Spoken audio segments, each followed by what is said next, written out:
Dans Luc au chapitre 24, l'ange s'adresse aux femmes qui viennent au tombeau. Et il leur pose une question, on va dire c'est une question rhétorique, parce qu'il connaît lui la réponse, mais il leur pose une question qui a un fort retentissement. Pourquoi cherchez-vous parmi les morts celui qui est vivant? Je pourrais te poser la question, pourquoi tu cherches parmi les morts celui qui est vivant? Mais comment ça, je suis croyant, moi je crois en Jésus-Christ. Alors pourquoi tu cherches Jésus parmi les choses mortes? Pourquoi tu le cherches dans la religion? Pourquoi tu le cherches dans les habitudes? Pourquoi tu le cherches dans les actions que tu fais? Pourquoi tu le cherches dans tes plaintes parce que tu ne vis pas ce que tu veux vivre? Pourquoi tu cherches parmi les morts, parmi la mort, celui qui est vivant? Ça, c'est ce que propose la religion. La religion nous propose de rester dans des habitudes, nous propose de rester dans des croyances, nous propose de rester dans des traditions, nous propose de rester dans un esprit qui fait que, eh bien, on n'avance pas beaucoup. Et Christ n'est plus là-dedans. Les femmes qui viennent au tombeau, eh bien, elles croyaient trouver Jésus-Christ, le corps, parce qu'il avait été crucifié. Elles croyaient trouver ce corps. Sauf que, il est ressuscité. Sauf que son corps n'est plus dans le tombeau. Sauf que son corps n'est plus présent dans cet endroit. Alors, ce matin, nous allons parler de la Pâque. Et je dirais que la Pâque, c'est quand la croix et la résurrection deviennent la clé de la victoire. Si nous continuons de nous comporter en tant que croyants, qui croyons dans la résurrection, en cherchant parmi les morts, parmi les choses qui n'en valent plus la peine, parmi les choses qui sont terminées, parmi les choses qui sont finies, si nous continuons de chercher parmi les morts celui qui est vivant, nous ne le trouverons pas. Parce que nous ne cherchons pas au bon endroit. Il n'y est plus. C'est déjà un souvenir. Il n'est plus dans le tombeau.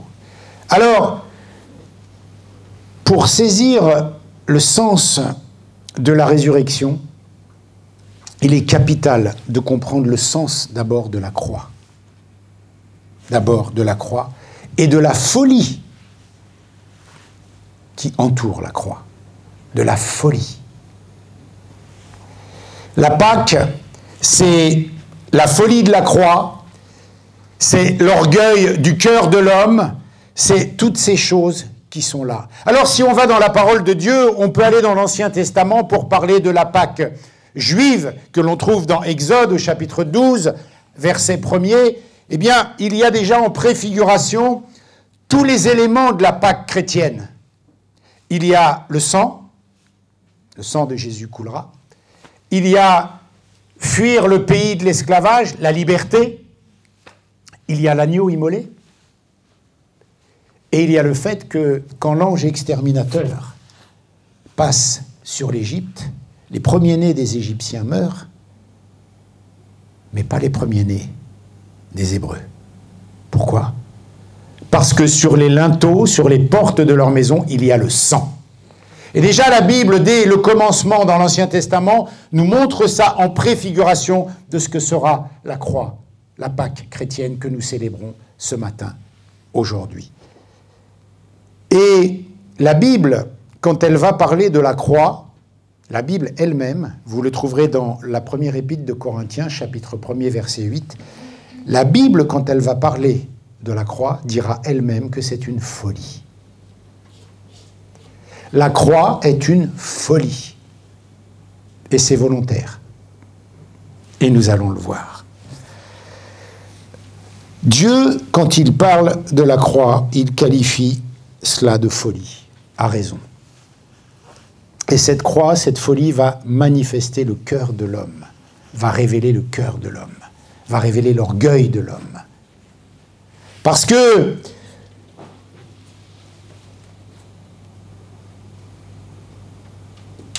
l'homme qui va vouloir protéger son pouvoir, qui va vouloir protéger ses croyances, qui va vouloir protéger sa tradition, qui va vouloir protéger sa religion, eh bien, va vouloir se débarrasser du Fils de Dieu. La Bible nous dit que l'homme va même aller jusqu'à se moquer de la solution que Dieu apporte. On va lire dans Matthieu chapitre 27, verset 40.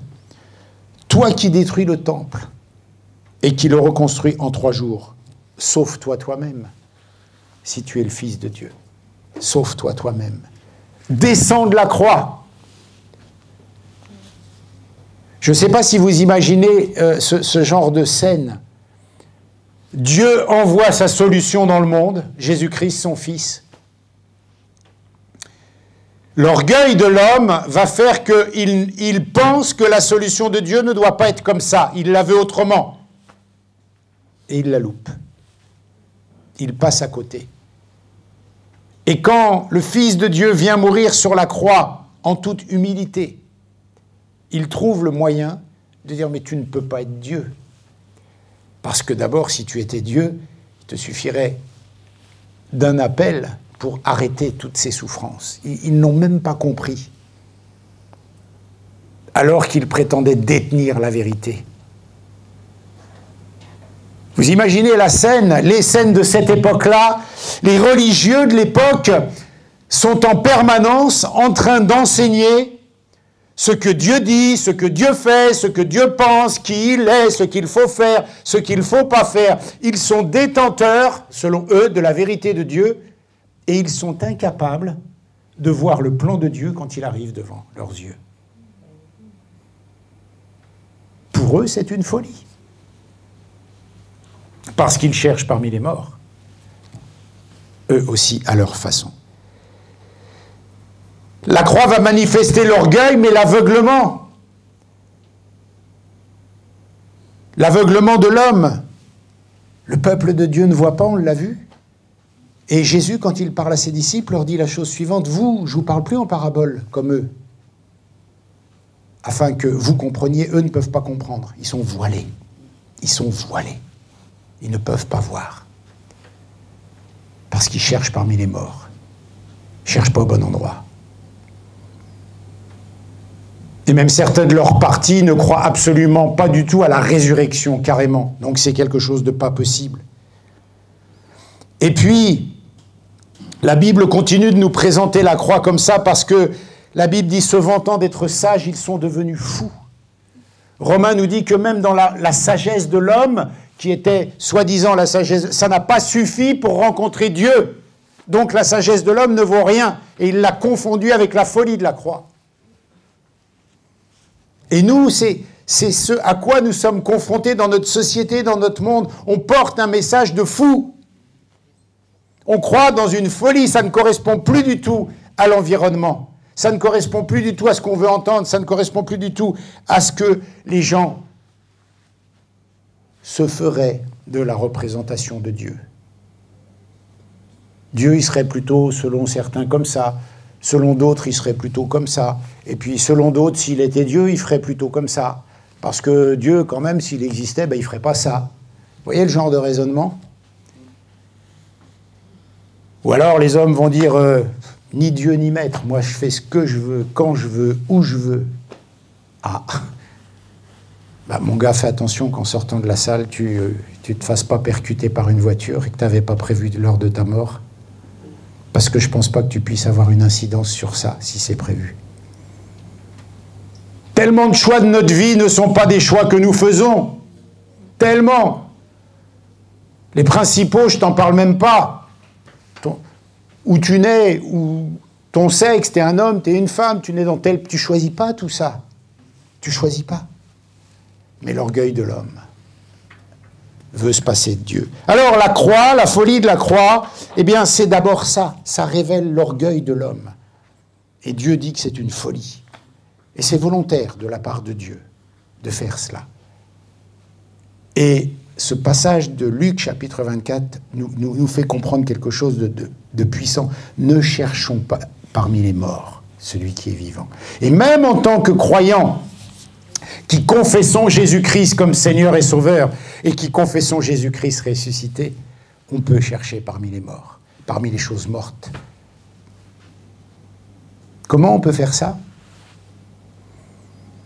Imaginons que nous soyons croyants et que la principale de nos préoccupations, ou une des principales, ce soit les choses terrestres, les choses de ce monde, de cette terre.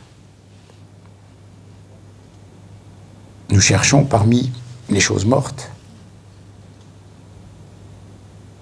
Nous n'avons pas changé notre échelle de valeur. Nous avons affaire à un Dieu vivant qui parle, qui agit, qui est puissant, qui parle, qui dirige, qui montre le chemin, qui montre la voie.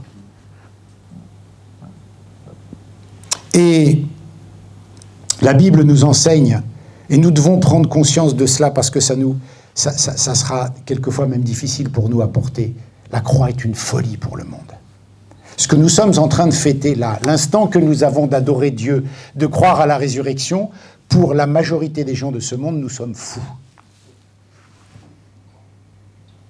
Et il faut que nous puissions argumenter de cette folie, parce que la Bible nous dit qu'on doit répondre. Quand on nous questionne sur notre foi, de pouvoir dire des choses. Pourquoi tu crois ça? Mais c'est complètement débile. De croire qu'un homme, un jour, est venu, il est mort sur une croix, qu'il a sauvé le monde, que c'était le Fils de Dieu, et que tu... Mais n'importe quoi. Voilà ce qu'on va pouvoir entendre aujourd'hui. Alors la croix est une folie pour plein de raisons, parce que ce sera toujours une folie de tuer un innocent. Et en plus, un innocent qui dit la vérité.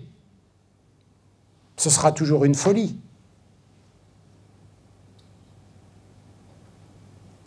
Nous sommes au tribunal, quelqu'un en a la preuve qu'il est innocent, on le tue. Matthieu, chapitre 12, verset 14, les pharisiens sortirent, ils se consultèrent sur les moyens de le faire périr. La seule chose qui les intéressait, c'était ça, le faire périr. Parce qu'il se prétendait, Dieu. La Bible nous dit que la croix est une folie parce que c'est une folie de tuer un homme parce qu'il dit la vérité. C'est une folie. Ce n'est pas une raison légitime. Quand Jésus dit « Je suis dans le Père et le Père est en moi, sinon croyez en moi », au moins à cause des œuvres que j'ai faites.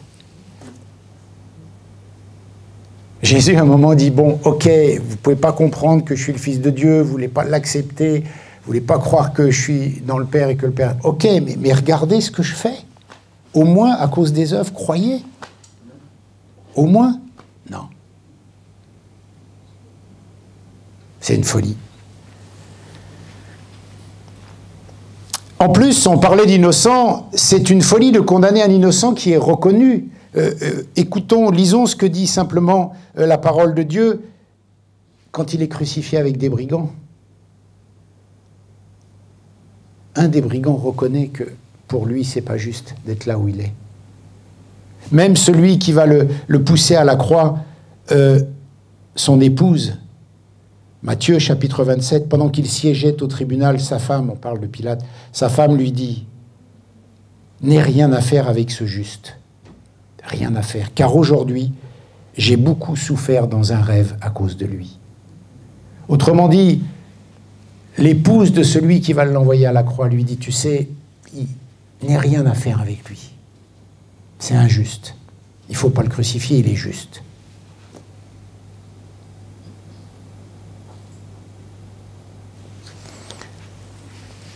La folie du contenu du message. Le contenu même du message est une folie. Dire qu'un homme se dit fils de Dieu, qu'il a tellement aimé le monde, qu'il s'est donné, afin, tonton l'a cité, Jean 3,16, afin que quiconque ne périsse point, mais qu'il ait la vie éternelle. Mais ce message est une folie. Un Dieu qui règne sur tout normalement, qui devient homme et qui marche au milieu des hommes et qui se fait serviteur des hommes et qui ne règne pas en Dieu, qui ne montre pas sa puissance, et quand il est sur une croix, il est incapable d'en descendre. Mais quel est ce Dieu? C'est une folie, ce message. Il n'est pas cohérent. Et en plus, la folie de croire que par ce moyen-là, on peut sauver l'humanité.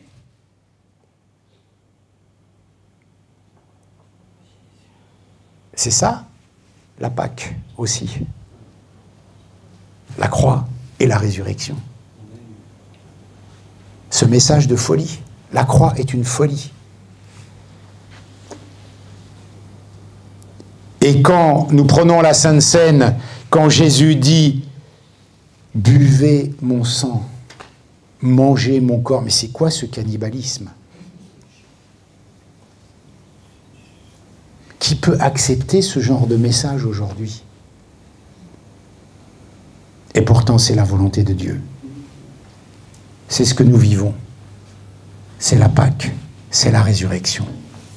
C'est la folie de la croix. Alors, nous prions que cette folie-là, nous sachions la défendre, nous sachions la vivre, nous sachions l'accepter, que nous ne sachions ne pas chercher parmi ceux qui est mort, celui qui est vivant.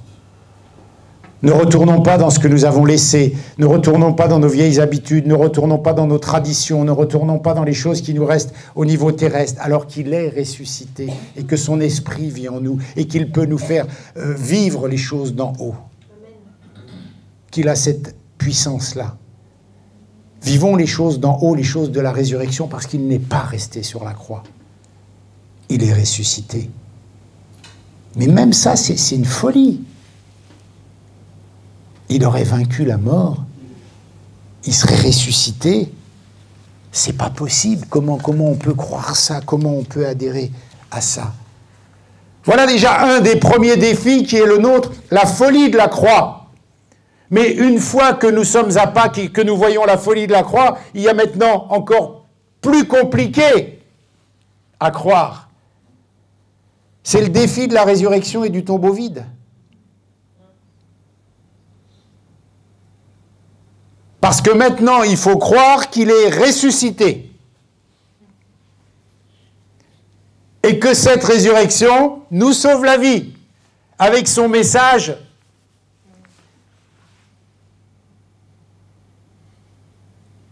La Bible dit, attention, la croix est une folie pour ceux qui périssent. Vous allez me dire, mais on sait tout ça, on l'entend. Oui, mais sauf que nous aussi, nous cherchons parmi les morts bien souvent celui qui est vivant. Et c'est ce rappel de la croix. Parce que le défi, c'est de nous engager par la foi dans ce que dit la parole de Dieu. C'est par la foi. Donc, quand tu auras des difficultés et quand tu chercheras à retourner dans les choses mortes ou les choses traditionnelles ou les choses habituelles ou chercher parmi ce qui est mort celui qui est vivant, il faudra faire le même effort, le même raisonnement que lorsqu'on a cru. C'est par la foi qu'on se sortira des choses mortes. C'est par la foi qu'on accédera à la vie de l'esprit. C'est par la foi qu'on rentrera dans la dimension surnaturelle. C'est par la foi que Dieu fera des miracles. C'est par la foi que nous verrons ce qui n'existe pas encore, que nous le voyons comme si ça existait. C'est par la foi, parce que c'est par la foi que nous avons cru à la résurrection, et c'est par la foi que cette résurrection est devenue réalité en nous, et c'est par la foi que nous sommes nés de nouveau, et c'est par la foi que le Saint-Esprit est descendu, a fait sa demeure en nous, et qu'il nous permet de vivre en nouveauté de vie. C'est par la foi.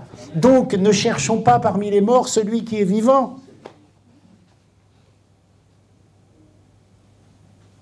Tant de gens qui se disent croire en Dieu vivent comme s'il était mort, comme s'il n'était pas ressuscité, comme s'il n'avait pas la capacité d'agir, comme si on ne pouvait pas l'invoquer, comme si on ne pouvait pas l'interpeller, comme si on ne pouvait pas le prier. Comme si c'était un peu fataliste, le mektoub, le destin. Ah, il a voulu comme ça. C'est pas ce que dit la Bible. Le voile a été déchiré pour que j'ai accès, Amen, par la foi, à cela. Bien sûr que pour tout homme normal, la croix, c'est une fin.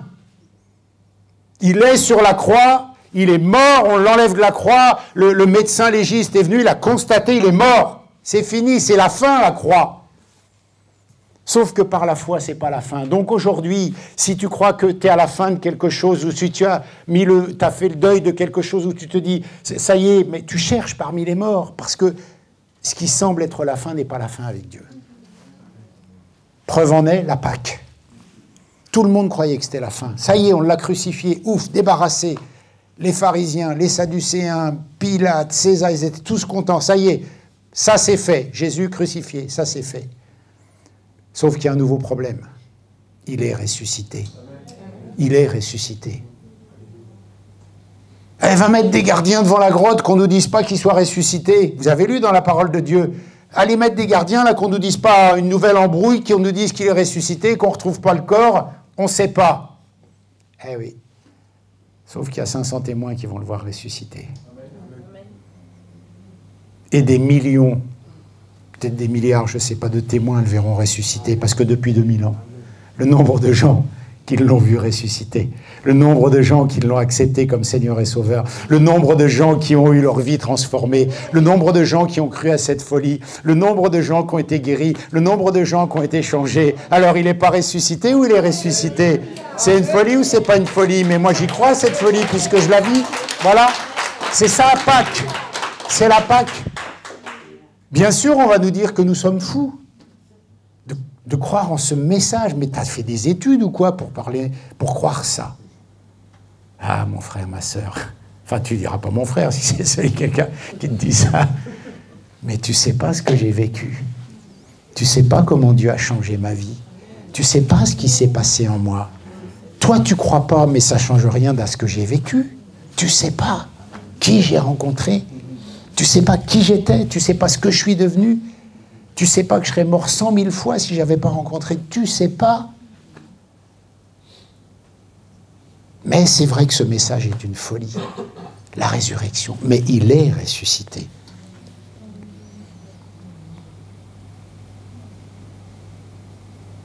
Si on n'expérimente pas les deux aspects, les deux facettes de la croix, on ne vit pas pleinement la puissance de Dieu. Si on reste qu'à la mort de Jésus, mais qu'on ne rentre pas dans la résurrection, il nous manquera des choses. C'est une folie, certes, et nous acceptons cette folie, parce que cette folie nous a fait mettre le pied dans la vie éternelle. Mais cette folie, eh bien, le monde ne peut pas la comprendre. Le monde ne peut pas la comprendre. Mais nous avons charge d'aller le dire au monde. Nous avons charge de le partager avec le monde. Nous avons la charge de partager ce message. C'est pour ça que nous devons être zélés. C'est pour ça que mercredi, nous avons parlé sur la paresse. Parce qu'avec un tel message, avec une telle vie en nous, on ne peut pas se taire. On ne peut pas se taire. Avec une telle vie en nous, quand on vient adorer Dieu, quand on vient prier Dieu, quand on vient au culte, on ne peut pas se taire. Autrement, on cherche parmi les morts. Et on vit parmi les morts. Alors, je fais un message court, mais c'est simplement pour que nous puissions nous rappeler en qui nous avons cru, pourquoi nous avons cru, quel est le moyen d'accès, la foi. Et on ne s'arrête pas à la croix puisque nous avons accepté d'aller plus loin. Et chaque chose que nous ferons, chaque pas que nous allons faire dans la vie suivra le même principe pour accéder à la résurrection, à ce qu'il y a après la résurrection. Nous aurons besoin de la foi. Nous aurons besoin de ne pas nous appuyer sur la logique parce que certaines fois ce sera fou. Nous aurons besoin d'être équipés pour partager aux gens. Allons dire aux gens ce message de folie. Ça nous met peut-être mal à l'aise parce qu'on va se faire... on va rencontrer de l'opposition. Mais Dieu dit que lorsque les disciples étaient amenés à aller dans les tribunaux, qu'ils ne devaient pas s'inquiéter de ce qu'ils auraient à dire, parce que Dieu viendrait les assister. Et même si ce message est une folie, eh bien, allons le dire au monde. Allons le dire au monde. Mais pour cela, il faut que nous en soyons nous-mêmes convaincus. Pour cela, il faut que nous-mêmes nous ayons expérimenté la résurrection. Pour cela, il faut que nous soyons capables de nous-mêmes ne pas chercher parmi les morts. Vous savez, quand une assemblée n'est pas à la hauteur de la résurrection, quelqu'un qui rentre, il dit « mais c'est la mort, c'est religieux ». Pourquoi? Parce qu'il n'y a pas de vie, il n'y a pas d'expression, il n'y a pas de puissance, il n'y a pas de manifestation. Donc, c'est un truc de mort. C'est une église de plus parmi tant d'autres églises de religion qui ne servent à rien. Mais si on manifeste la puissance de Dieu, pas parce qu'on est des surhommes, mais parce que Dieu nous donne la capacité d'accéder à ça. C'est ça la Pâque. Il est ressuscité.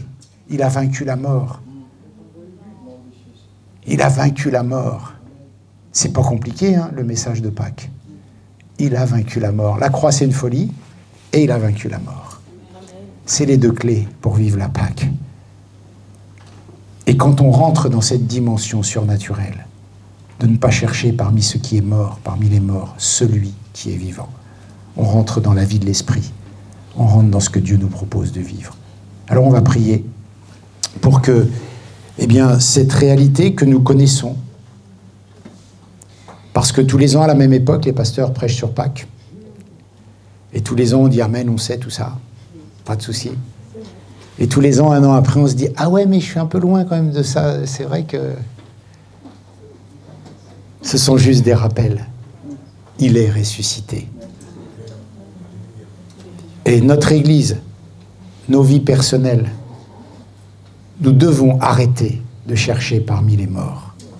Même si nous sommes des croyants depuis 10, 20 ans, peut-être que toute la religion qu'on s'est acquise depuis ce temps-là, ça c'est déjà mort, parce qu'il y a la résurrection qui veut dire autre chose après tout ça. Et si on reste dans nos habitudes, dans nos traditions, dans nos expériences passées, eh bien on sera peut-être des pharisiens, des sadducéens qui ne verront pas quand Dieu proposera quelque chose qui sera selon sa volonté, mais nous, tellement ancrés dans nos habitudes passées, tellement, ayant l'habitude d'aller tellement dans les choses qui sont mortes, on ne le verra pas. Prenons soin de réactiver la Pâque dans nos vies. Prenons soin de réactiver la Pâque. Parce que vous savez, c'est facile, lors d'un message, de dire « Ouais, les pharisiens, les sadducéens, ils n'ont pas vu. Ils n'ont pas vu ce qui leur arrivait. Le Fils de Dieu qui vient, l'objet de leur croyance même, se montre à eux et ils ne le reconnaissent pas. » Si nous nous enfermons dans 30, 15, 20 ans de tradition, nous risquons sans doute de faire pareil aussi. Parce qu'il faut réactiver cette puissance de résurrection qui a ressuscité Jésus-Christ. Alors, il est vivant. Il est vivant. Ça doit se voir dans nos vies. Ça doit s'entendre dans nos bouches.